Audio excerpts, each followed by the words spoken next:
They laughed, they mocked. To them, America was a nation of amateurs, a land of farmers, factory workers, and men who wore suits instead of uniforms. In Berlin, Tokyo, and Rome, commanders scoffed at the thought of the United States building an air force strong enough to challenge the Axis war machine. The Luftwaffe had already crushed Europe with steel and fire. The Japanese Imperial Navy had unleashed a storm of aircraft that tore across the Pacific. And in those early days of the Second World War, when flames still rose from the wreckage of Pearl Harbor, Axis pilots looked at America's modest fleet of planes and called it a joke. Wooden trainers, obsolete fighters, factories that had never built a bomber, a laughingstock. But war has a way of stripping away illusions.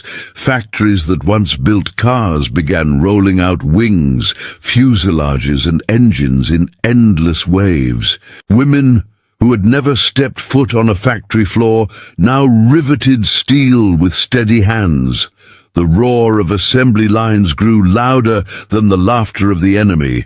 Soon squadrons of bombers lifted from American soil, casting shadows that stretched across oceans. Axis pilots, once so confident, would look up and see skies blackened by formations too vast to count. By then it was no longer a joke, it was a storm of fire and steel rolling across Europe and the Pacific, rewriting the balance of power in the air.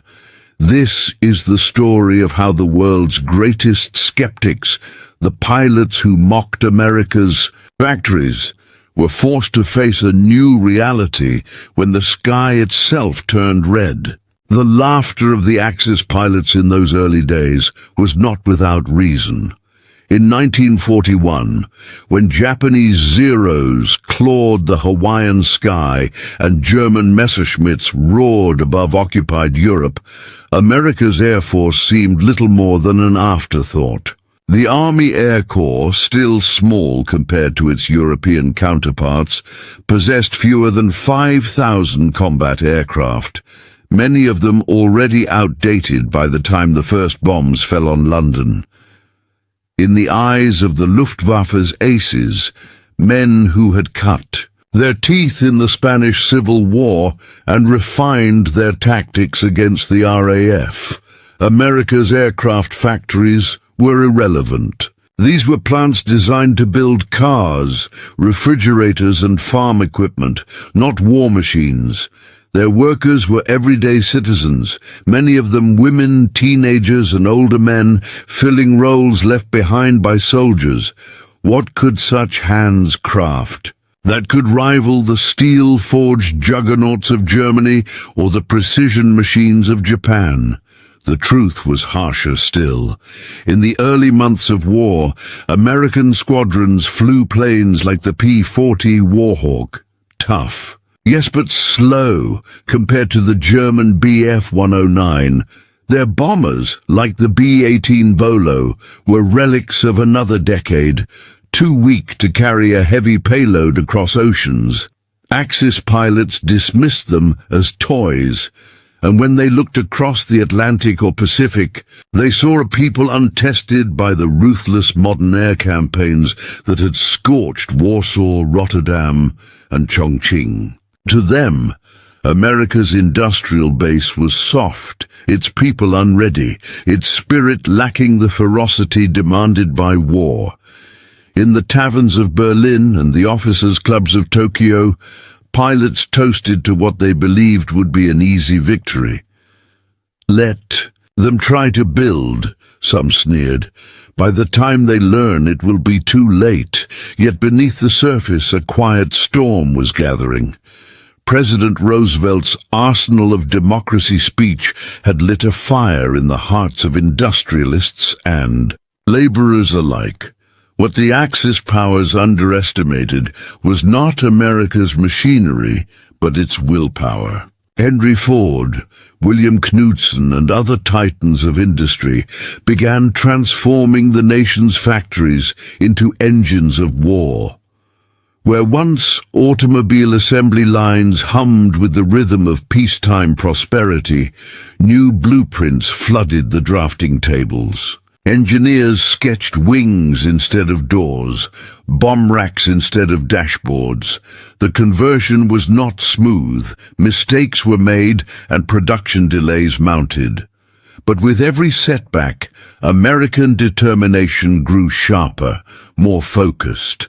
Meanwhile, on the training fields, young pilots climbed into the cockpits of fragile trainers, their minds racing not with fear, but with ambition. They heard the stories of Axis dominance, the tales of German pilots boasting dozens of kills, and Japanese aviators outmaneuvering their foes with impossible agility. But instead of discouragement, these stories hardened them. Every long night of drilling, every grueling day under the blazing sun, was fueled by a singular thought. The day would come when their own planes, forged in the great factories of the Midwest and the West Coast, would rise into the skies in numbers so vast that even the most seasoned Axis ace would have no choice but to look up and tremble. The first signs of this transformation appeared in 1942, when prototypes like the B-17 Flying Fortress began rolling off production lines in greater numbers. To the casual observer, they were just bombers. But to those who understood the scope of industrial warfare, the message was clear. The United States was learning, and it was learning fast. For the first time, Axis reconnaissance photos revealed airfields crowded with planes, their wings gleaming. In the sun, their crews buzzing with activity. Still, Axis pilots clung to their laughter. After all, numbers meant little without quality, and quality, they insisted, was something only Germany and Japan could master.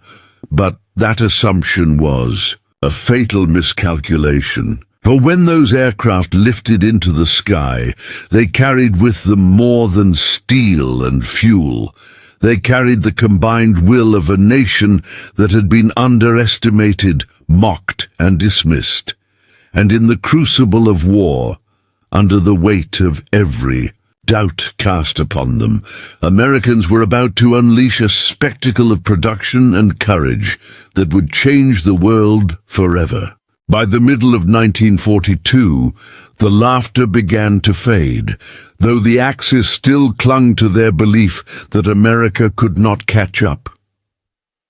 In Europe, German pilots boasted of their victories in the skies over the Eastern Front, where Soviet aircraft fell, like autumn leaves before the precision strikes of the Luftwaffe. In the Pacific, Japanese aces chalked up kill after kill against Allied flyers struggling with underpowered planes. Yet a subtle shift was beginning, invisible at first to those who measured war in dogfights and kill counts. The true battlefield was no longer just the sky, it was the factory floor. And here, America was building something that neither Berlin nor Tokyo could quite comprehend. Factories like Willow Run in Michigan began to pulse with a rhythm unlike anything the world had ever seen. It was not simply the scale, it was the relentlessness. Built by Ford, Willow Run became the largest assembly line in aviation history, a single plant stretching more than a mile in length, dedicated entirely to the production of the B-24 Liberator. Before the war, such a bomber would have taken months to build. Now, assembly lines rolled them out at the rate of 1 per hour. The figures were staggering. At the peak of its power, American industry produced over 96,000 aircraft in a single year. For the Luftwaffe, whose resources were already strained by the vastness of the Soviet campaign, such numbers bordered on the surreal.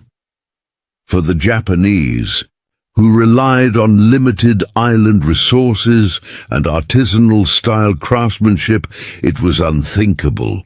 But these numbers were not just statistics.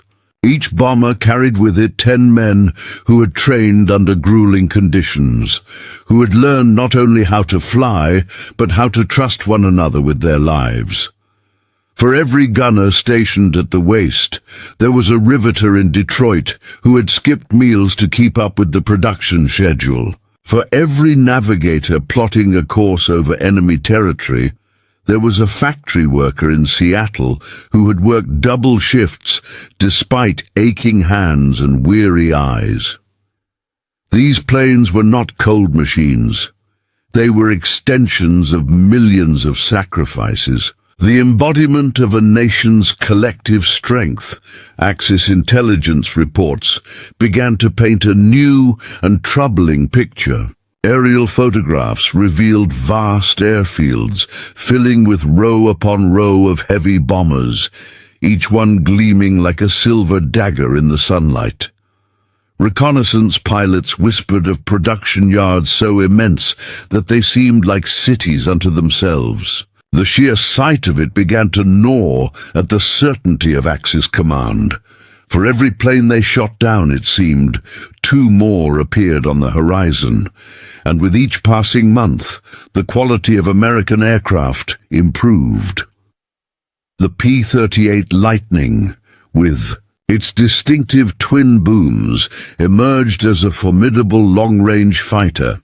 The B-17 Flying Fortress proved its name by absorbing staggering damage and still limping home. Even the skeptics within Allied ranks began to believe that something monumental was underway. The psychological tide began to shift, not when the first bombs fell on German cities, but when Axis pilots themselves began to realize that no matter how skilled they were facing an enemy that could not be exhausted. In air combat, every ace relied on one truth. The enemy eventually ran out of planes, but America's factories, manned by workers who never set foot on the battlefield, broke that rule. A pilot who scored 20 kills in a single campaign would soon find himself facing 20 more fresh opponents. No amount of skill, no level of arrogance could bend reality in the face of such relentless supply. For the first time, laughter in the mess halls gave way to quiet unease. Some German aces began to whisper to one another, "What if they really can build forever?" In Tokyo, as American carrier groups pushed deeper into the Pacific, Japanese commanders calculated the rising cost of every battle, every lost Zero, every downed bomber.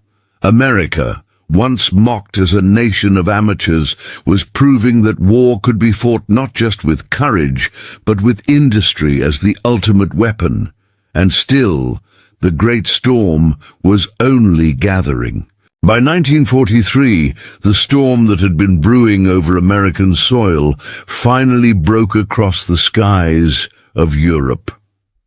It began with a low hum on the horizon, a sound so distant that German civilians at first mistook it for thunder. But as the rumble grew, the thunder revealed itself to be man-made, a chorus of engines unlike anything the continent had ever heard. Formation after formation of American bombers stretched across the heavens, their wings overlapping in massive geometric patterns that seemed almost endless. To those on the ground, they appeared as dark clouds blotting out the sun. To the pilots of the Luftwaffe, they were an omen, a sign that the era of superiority was coming to an end. For months, German airfields scrambled fighters daily to intercept these formations.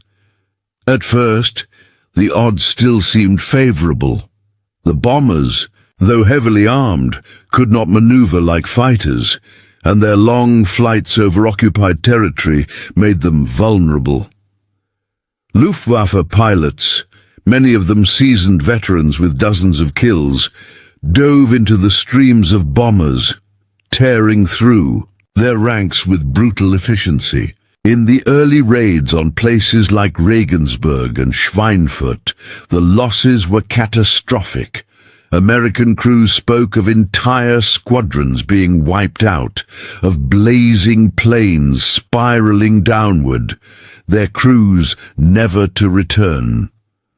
Yet even in the face of these staggering losses, something remarkable happened. The raids did not stop.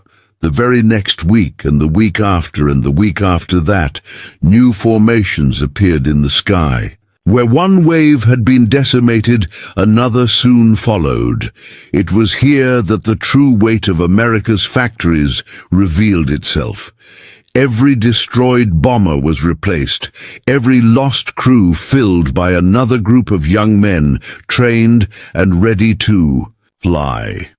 The Luftwaffe began to realize that the battle was no longer one of skill alone, but of endurance. German aces continued to rack up kills, yet their own ranks began to thin. Each experienced pilot lost was irreplaceable, while America's system of training and production ensured that replacements arrived in an unbroken stream. For every bomber that fell flaming into a German field, 2 more rose into the sky to take its place. The psychological toll on the Luftwaffe was immense.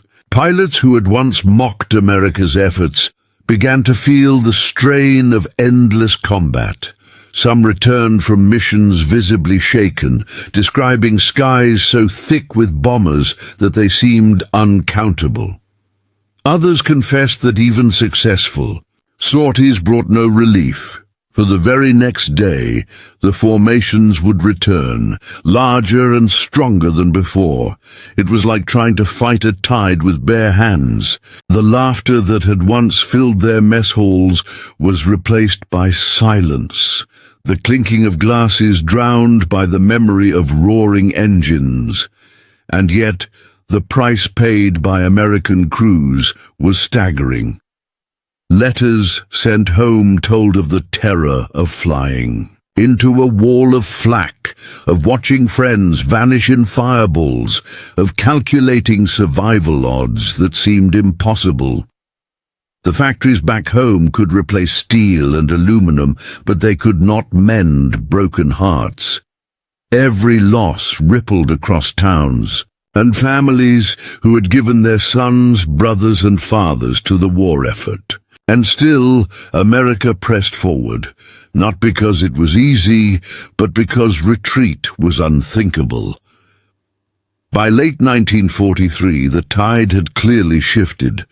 New escort fighters like the P-51 Mustang began to appear, extending the reach of American bombers and turning the skies into battlefields where German fighters were no longer guaranteed dominance.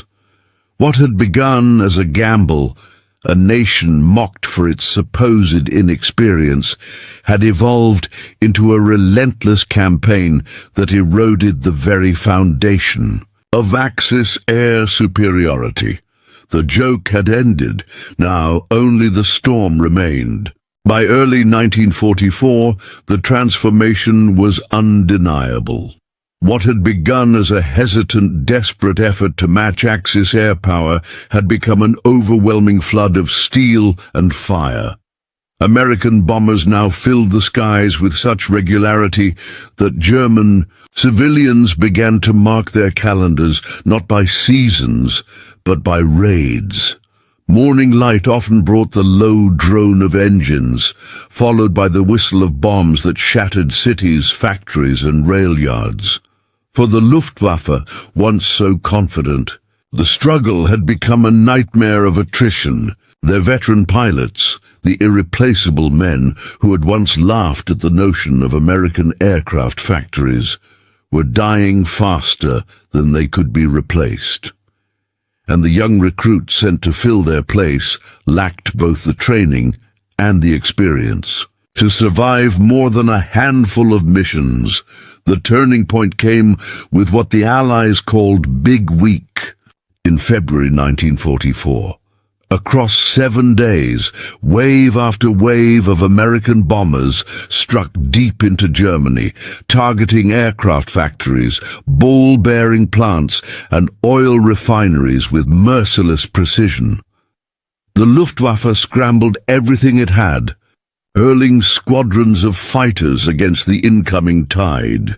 The sky became a furnace, tracer rounds weaving webs of fire as bombers and fighters clashed in desperate combat. The losses were immense on both sides, but by the end of the week, the truth was clear. Germany could no longer replace what it lost. Factories lay in ruins, production slowed to a crawl, and the fuel that kept the Luftwaffe aloft began to dry. Up for Axis pilots, the psychological shift was devastating. What had once been a war of daring maneuvers and tactical brilliance had devolved into survival against a faceless giant. They spoke of skies that turned red, not just from the setting sun, but from the endless streams of tracer fire and the glow of burning planes. Some compared it to drowning. No matter how hard they fought, no matter how many kills they claimed, the tide of American industry simply swallowed them whole.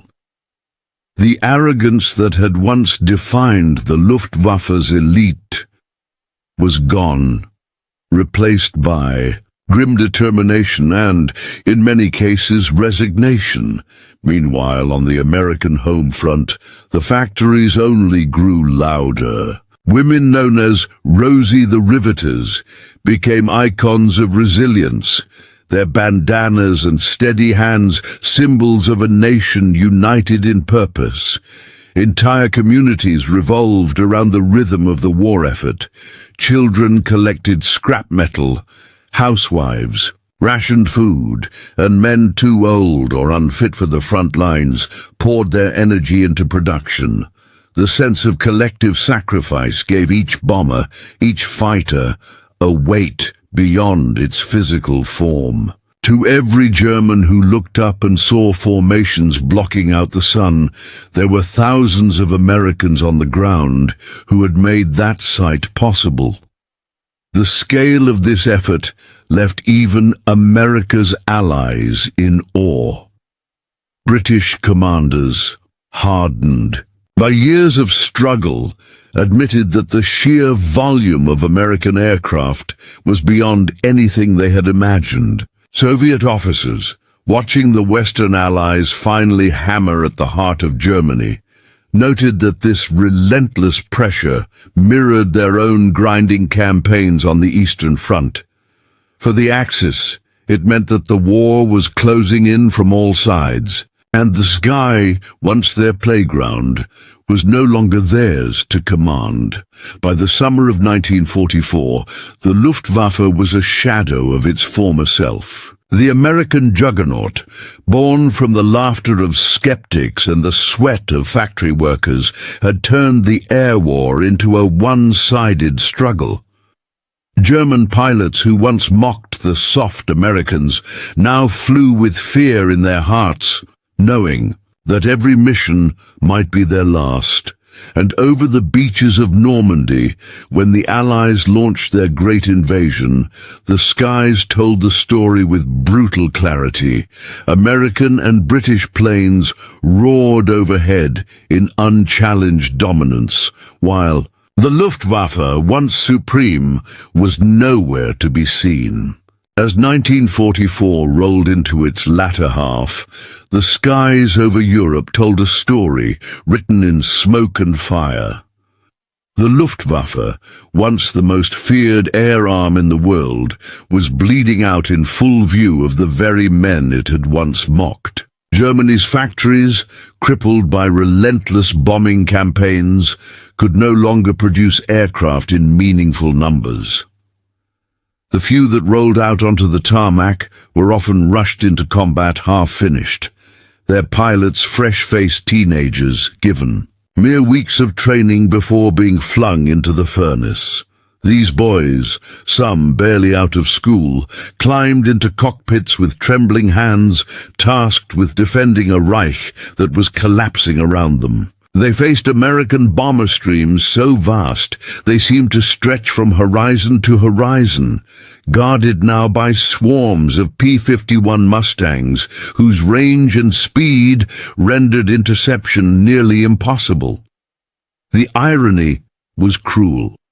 In 1939, German pilots had mocked the Americans as amateurs, deriding their factories as incapable of true war production.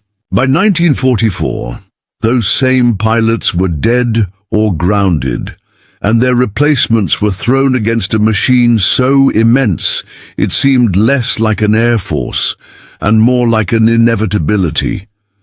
Even Goering, once bombastic in his claims of Luftwaffe supremacy, admitted privately that he could no longer protect Germany's skies.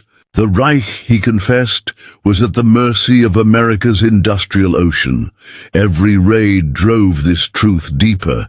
Cities like Hamburg, Berlin, and Dresden burned as wave after wave of American and British bombers rained destruction. Axis pilots who survived these missions often returned to find their bases in ruins, their fuel scarce, and their comrades dead. Their laughter, once so loud, had been replaced by silence, by hollow eyes that spoke of hopelessness. They still fought, yes, because pride and duty demanded it, but they no longer believed in victory. Back in the United States, the factories continued their relentless march.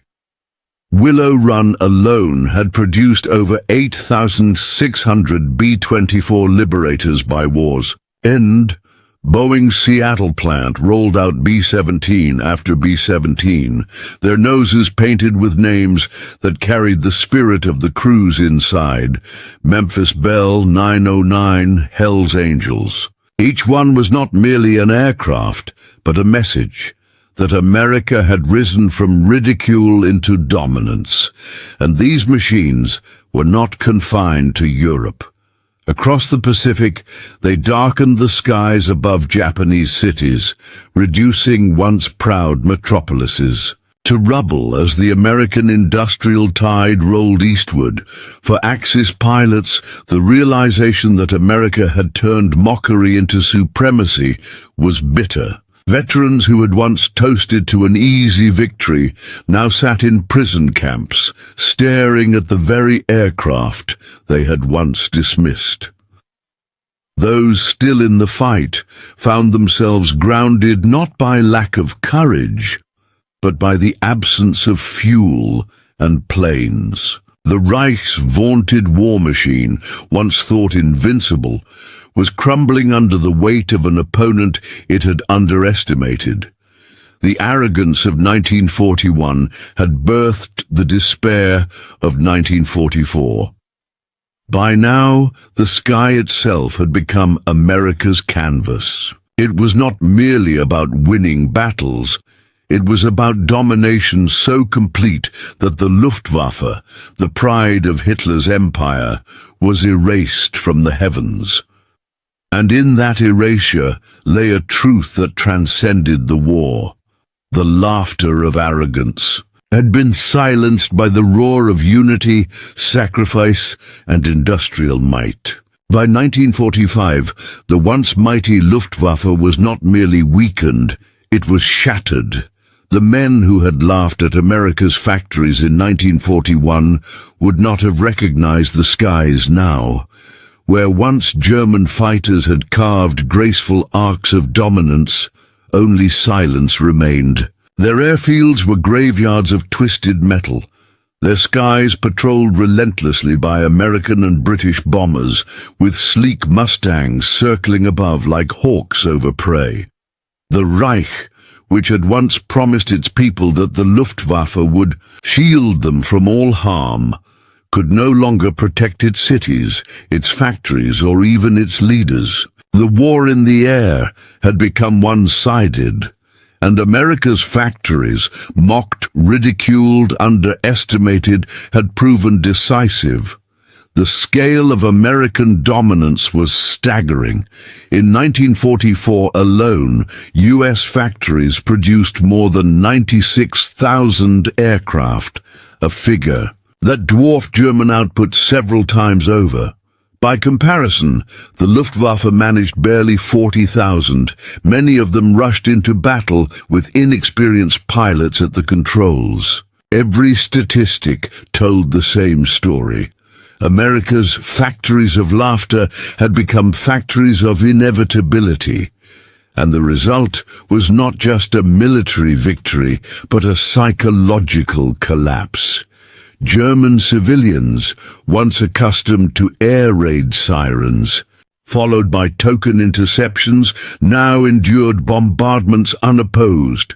The sky turned red with firebombs, cities reduced to glowing rubble, while their defenders sat helpless on the ground. For the pilots who remained, the experience was surreal. Men who had once believed in their mastery of the air found themselves powerless, their skills irrelevant against a storm too vast to outfly. Some spoke of climbing into cockpits with the knowledge they would never return, yet choosing to fly anyway because pride demanded it. Others abandoned their planes altogether, deserting rather than face certain death. Even Goering's once boastful promise that no enemy bomb would ever fall on German soil was mocked openly by his own people as cities burned around them. Meanwhile, America's factories reached levels of efficiency that bordered on the miraculous. At peak production, a bomber could be assembled in just a few days, a fighter in mere hours. Conveyor belts and assembly lines blurred into living rivers of machinery, each rivet and bolt placed by hands that understood the stakes. Women with grease-stained faces, men too old for combat, immigrants newly arrived on American soil, all labored together under the banner of something larger than themselves. This was not just production. It was defiance, a collective roar that echoed across the Atlantic and Pacific, and it was not confined to Europe. In the Pacific theater, Japan too felt the weight of American industry. Their once feared Zero fighters, symbols of early war dominance, now crumbled under the guns of Hellcats and Mustangs. B-29 superfortresses appeared over Tokyo, their bomb bays unleashing torrents of destruction from altitudes beyond the reach of Japan's dwindling defenses. The irony was bitter. The same arrogance that had once dismissed America as a nation of amateurs was now met with a firestorm that consumed entire cities in a single night. By August, the mushroom clouds over Hiroshima and Nagasaki would drive home the final lesson. The laughter had not only ended, it had been buried beneath the ashes of defeat. The story of those skies turning red is not simply one of machines, overwhelming men. It is the story of how arrogance blinds, how underestimation can destroy even the most formidable of powers. German and Japanese pilots who once laughed at the clumsy efforts of American factories lived to see those same factories rain an industrial storm they could not withstand. The red skies were their legacy, painted not by their triumphs, but by the flames of their undoing. By the final months of the war, the skies themselves bore witness to the ultimate irony of arrogance. The men who had once sneered at America's aircraft factories were gone, shot down, captured, or lost in flaming wrecks that littered Europe. And the Pacific, their laughter had long since vanished, replaced by silence, and in its place rose the constant drone of American engines, the never-ending roar of a nation that had poured its soul into production. To stand beneath those skies in 1945 was to stand beneath the full weight of American industry, each formation a reminder that underestimation can be the deadliest of mistakes. Germany was crushed from above before it was defeated on the ground. Its cities, once symbols of culture and pride, became ruins beneath ceaseless bombardment. Oil plants, railroads, factories, every artery of the Reich's war machine lay shattered. Hitler's boasts of invulnerability now seemed delusional to his own people, who watched the destruction rain from above with no Luftwaffe to save them. The few German fighters that did rise were swarmed instantly, torn apart by Mustangs and Thunderbolts before they could even reach the bombers. To fly against the Americans now was not courage, but suicide. And still, the formations came, as if conjured endlessly from the forges of Detroit, Seattle, and Los Angeles. In the Pacific, Japan's skies told the same story.